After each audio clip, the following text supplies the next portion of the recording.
Egun ondanoi gaur ere bete variedade hautatu duen pelota selekzioa. Agarrek lurra ikutu orduko potea egingo dute.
Gure Zabaldo berria!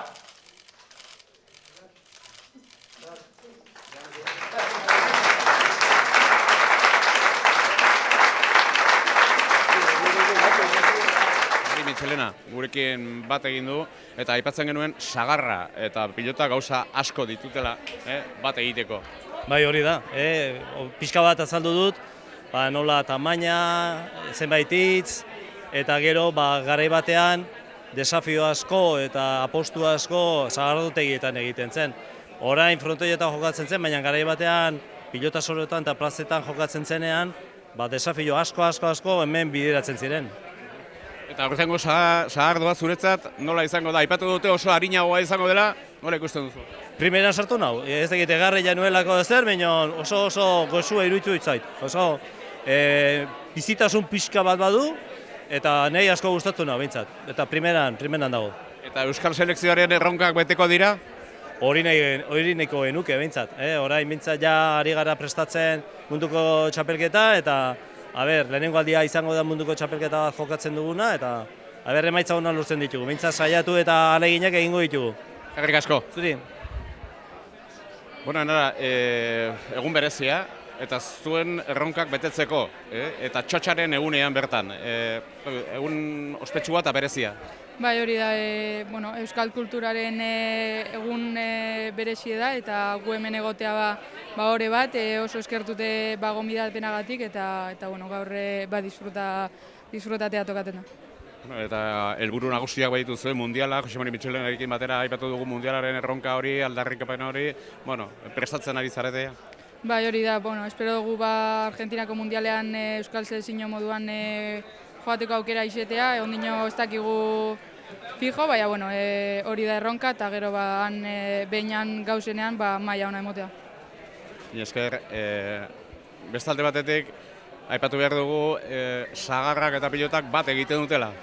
Jose Mari Mitxelenak aipatu du, eta zuek ere zuen aldarripaketan dituzue, orduan eguna berezia zuentzat ere. Bai, enanak izan da bena ez, gutzago kriston hori da hemen egotiolako egunain garrantzitsu baten, eta hori pozik hemen egotiarren da gonbidatziarren gobiri.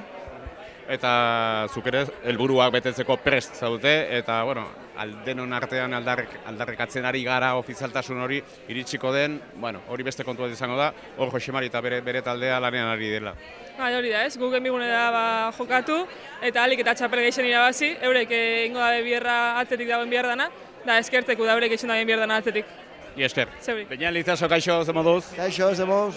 Sagardo berriaren eguna, eta pilotaren egun berezi bat ere Euskal Selekzioa omentzea alde batetik, eta hor aldarrikapen guztiak betetzeko moduan, ez? Nik usten dut, niretzako pozgarria da, unkigarria hemen egotea, haurako deialdia eukitzea, eta lehenengo aldiz nola jokatu du nazioarteko txapelketa bat, eta zila gurpila aurkidunan erakustea munduari zer dagoen, hemengo pilota eta hemengo sagardoari leku bat egitea. Jose Mari Mitxelenak da gaipatu gaitu, pilotaren artean eta sagarraren artean lotura berezi bat dagoela ere. Beti izan da entzinako gauza bat eta beti uki dute bere harreman gertukoa edo ez. Nik uste dut gauzikan politena dela, bietan gozatzen dela.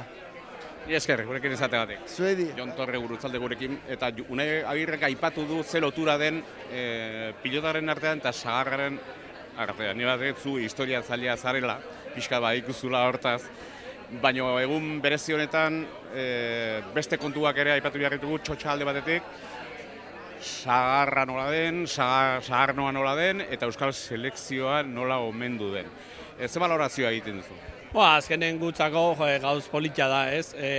Lotzea olako gure produktua, sagardua, Euskal Herriko produktu esanguratxonetako bat lotzea gure kirolarekin, gure euturarekin, gure kulturarekin, balorazioa oso positiboa eta gu oso horragoa den. Batez aurten, gure baserria, Petedi baserria, 500 urte betetzeitula, eta gure aldetik hango de oso pozik. Sagardoa, aurtengoa, harinagoa pitin bat? Bai, gure kasuan sagarduak dia pixkat harinagoa dira, oso usaintxuak, bai dakatena gure kasuan oreka harmonia asko dakate, bai, garraztasuna, mikaztasun pixkat, sagardo freskua dira, eta nik uste grazila dakate eta jendeak gozatu ingoitu. Ni esker gurekin izategatik. Ez da ezer zuei. Vamos con la diputada foral de Movilidad, Azara Domínguez. Muy buenas, un saludo. Muy buenas. Estamos el día del Chos. ¿Cuáles son los refuerzos para esta temporada de la sidra a nivel de movilidad para garantizar máxima seguridad y máxima operatividad en el territorio guipuzcoano, tan importante de Donostialdea hasta prácticamente el Goierri? Bueno, pues como cada año hacemos un esfuerzo desde el departamento para poner refuerzos y servicios especiales durante los fines de semana para tener una muy buena conexión desde la capital con Astigarraga y con Hernani, y de esta manera no solo garantizamos una movilidad sostenible, sino también mucha mayor seguridad y sobre todo que hay gente que no dispone de vehículo privado en casa y por lo tanto también garantizamos que todo el mundo pueda acceder también a disfrutar de esta nueva temporada del Txotx en Guipúzcoa. Y para tener información de horarios, evidentemente, lo más trascendente, lo más importante, ¿dónde se puede consultar? En las páginas web, al margen de la información que tenemos en los medios. Bueno, pues en la propia página web de Lurralde de Bus se va a tener disponible esos horarios que vamos a tener durante estos fines de semana hasta finales de abril. Y como decía, animo a todo el mundo a que disfrute de esta nueva temporada, pero que lo haga utilizando el transporte público. Gracias. Ilibe Otegui es la directora de Turismo de la Diputación Foral de Guipúzcoa. Habrá que hablar un poco del impacto que tiene a nivel turístico el mundo de la manzana, este año al unísono con el mundo de la pelota, con el deporte, y la transformación que supone en estos meses parte del territorio guipuzcoano. Sí, bueno, tiene un impacto muy favorable para el territorio. Uno, porque descentraliza un poco el turismo sobre todo hacia la parte más interior.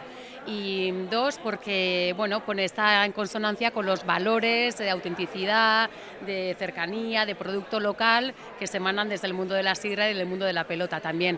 O sea que fomenta un tipo de turismo de calidad que decimos nosotros, porque conecta con la raíz de lo que es Guipúzcoa.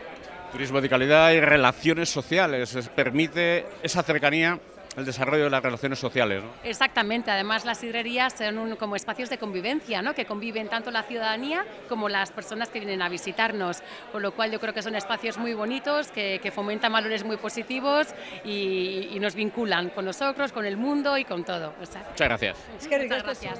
Gure Zabaldo Berria!